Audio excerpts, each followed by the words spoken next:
Libre-échange, Sylvain Blondin. Libre-échange, Sylvain Blondin. Monsieur Freddy Meillon, bonjour. Vous êtes le président de Mountain Wilderness, c'est bien cela? Wilderness, oui, c'est ça. Alors, pouvez-vous nous en parler? C'est une association nationale, internationale même de protection de la montagne. Et en l'occurrence, notre présence ici à la COP21 est clairement sur l'enjeu de la montagne, pas seulement pour les montagnards.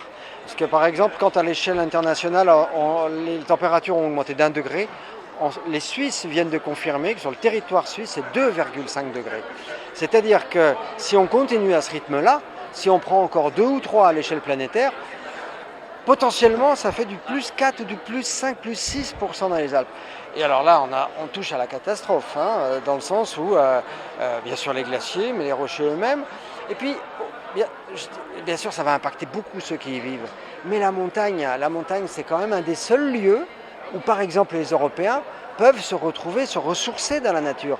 C'est un espace de vie, mais c'est aussi un espace vital pour la société humaine. Et donc voilà, ça nous interpelle beaucoup.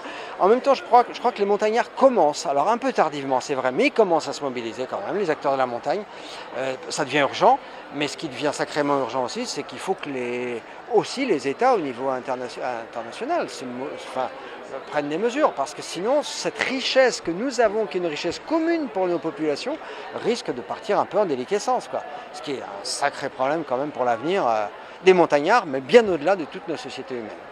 Monsieur Pierre Mériot, donc vous êtes conseiller municipal délégué au tourisme et à la montagne sur Grenoble. Alors justement, est-ce que vous pensez que le réchauffement climatique se ressent déjà, par exemple, sur le Mont Blanc?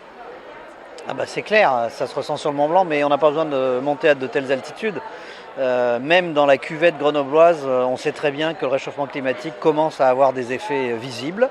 Et pour les urbains et montagnards que nous sommes, puisque nous sommes une ville à la montagne, au cœur des montagnes, on en mesure directement l'impact à chaque fois qu'on a la chance d'aller se promener en montagne. C'est pour ça qu'au niveau de la ville de Grenoble, nous avons souhaité nous associer aux initiatives prises par le monde de la montagne pour se faire entendre dans le cadre de la COP21, parce que, comme disait Freddy, la chance qu'on a de vivre à la montagne nous rend directement perceptible l'impact du changement climatique, alors que les gens qui vivent uniquement en ville le ressentent moins parce qu'ils vivent dans un monde artificialisé et que 2 degrés de plus dehors égale on monte un peu la clim et puis voilà. C'est pas du tout la bonne solution évidemment. Donc nous ce qu'on veut dire c'est que la montagne est une sentinelle avancée du réchauffement climatique et une des premières victimes en même temps, puisque effectivement il y a un facteur 2 quand on pense à un réchauffement de l'ordre de 2 degrés d'ici fin 2100 à l'échelle planétaire, on sait que ça sera au moins plus 4 degrés dans les Alpes et c'est probablement très difficilement supportable. Donc il faut qu'on atteigne les objectifs de la COP21 en dessous de 1,5 degré de réchauffement global, ce qui est en cours de discussion. Et tous les montagnards, qu'ils soient associatifs ou qu'ils soient élus comme moi, ont besoin de se coaliser pour atteindre cet objectif. Madame Hélène Delis, vous êtes secrétaire générale et vous avez participé à cette organisation. Est-ce qu'il y a eu des difficultés particulières pour arriver à mettre en place, parce que c'est lourd à gérer quand même, ou c'est quelque chose qui s'est fait assez naturellement, assez facilement?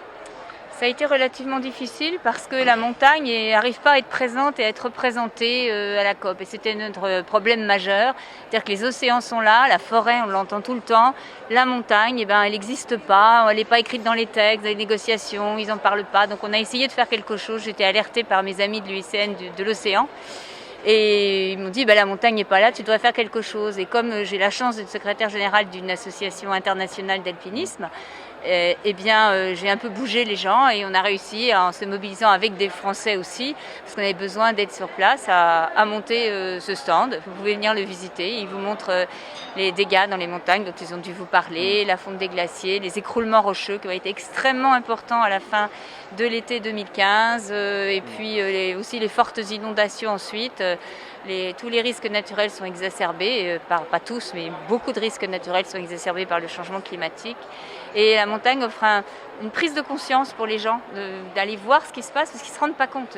Et là, en allant en montagne, mais d'une année sur l'autre, le retrait des glaciers est catastrophique.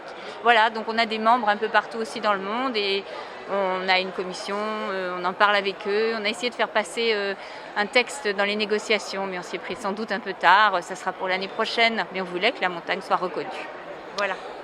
Monsieur Permirion, permettez-moi une question. Est-ce que nos politiques, parce qu'on voit, ça discute beaucoup autour des tables, est-ce qu'il y a une réelle prise de conscience au niveau de nos politiques, au point de vue général, mais surtout sur le terrain, parce que je crois que la mobilisation la plus importante, c'est là ce qui est nécessaire. Oui, je suis assez d'accord avec ça, c'est-à-dire que la prise de conscience dans le milieu politique, elle est forte au niveau des élus des collectivités locales, parce qu'encore une fois, c'est là qu'on voit l'impact direct de ce qui se passe. Par contre, on est un peu atterré par la différence de perception qu'il y a entre les politiques au niveau des États, des gouvernements et les élus locaux. Les élus locaux, dès qu'il y a une possibilité d'agir, ils agissent. Par contre, ça supposerait d'arriver à débloquer des budgets. On est quand même étranglé par une austérité budgétaire insensée qui ne fait pas la différence entre les bons investissements et les mauvais. Typiquement, rénover des bâtiments publics en les rendant performants énergétiquement, c'est un investissement sur l'avenir qui est gagnant pour tout le monde. Alors que actuellement, on nous impose des quotas budgétaires, des ratios budgétaires et comptables aberrants, puisque investir dans un boulodrome est considéré de la même façon que d'investir dans la rénovation thermique d'une école, par exemple. Donc c'est ça qu'on voudrait voir traité, y compris au niveau de la COP21, où on considère, en tout cas vu de la place d'un élu local, les États font de grandes déclarations et vont peut-être signer des textes. Le problème, c'est que c'est aux partenaires locaux de les mettre en application. Les États, ils s'engagent sur des grands quotas, des grandes orientations, mais en réalité, c'est au niveau local qu'on va mettre en traduction concrètement ces engagements. Et pour l'instant, on est un peu inquiet parce que si on nous signe un engagement très performant au niveau de la COP21, ce sera très bien, ça sera un bon signal. Mais derrière, quels moyens financiers concrets on va pouvoir débloquer ? À Grenoble, on a fait une proposition que Éric Piolle porte, le maire porte, qui s'appelle le Green New Deal, c'est-à-dire de découpler les ratios budgétaires classiques dans la mesure où il s'agit d'investissements utiles pour accélérer la transition énergétique. On a fait cette proposition partout, au gouvernement, à l'Association des maires de France, etc. Pour l'instant, on n'a pas beaucoup d'écho. On espère que la COP21 va permettre d'en avoir plus. Alors je rappelle bien évidemment un site internet, www.teulia, qui s'écrit THEUIA.org.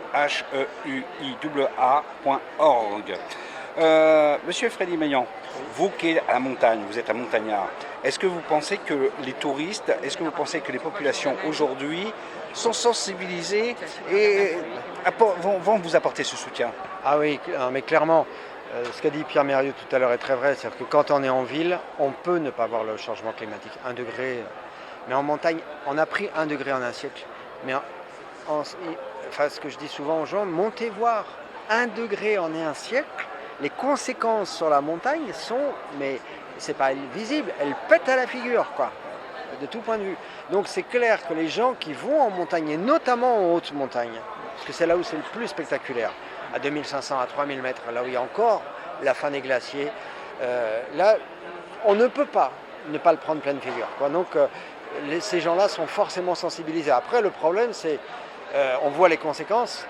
Le problème qui pèse, c'est est-ce qu'on est capable de faire autrement collectivement. Donc parfois, il y a prise de conscience, mais encore pas toujours mise en action, quoi. Mais c'est bien ça l'enjeu de la période. Mais ça bouge positivement, et heureusement, parce que sinon, de toute façon, honnêtement, on risque d'aller dans le mur, hein. Madame Eliette Delis, le mot de la fin. S'il y avait un conseil, s'il y avait une recommandation à faire à nos auditrices et auditeurs de notre émission Libre-Échange, ce serait lesquels? C'est d'une part économiser l'énergie et réfléchir à tous les actes de la vie quotidienne pour faire en sorte qu'on gaspille moins et qu'on économise davantage d'énergie. Merci beaucoup. Je répète un site important, c'est www.teulia.org. Merci et avec tout mon soutien. Libre-Échange, Sylvain Blondin.